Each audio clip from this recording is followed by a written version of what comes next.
This is the Netwatch Commander unit. This is our rapid deployment solution for our temporary applications on customer sites.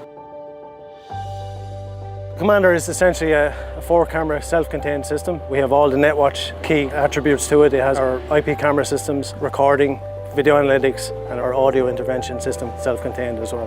The Commander unit is specifically robust with the viewpoint of maintaining that protection for our customer sites by reducing the risk of compromise to the system itself and its integrity.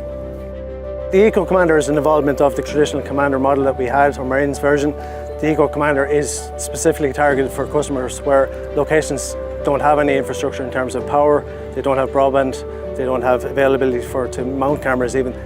The system is predominantly worked off batteries. We have a fuel cell which monitors that battery levels and literally drop this unit on the top of a mountain, walk away from it for 3 months and know that the site is fully secured and protected. So for anyone with a requirement for protection for be it their facilities, their product or their events, the Netwatch Commander is specifically built for that rapid deployment, same-day turnaround to protect those locations. Where would you use the Commander unit? Somewhere like here.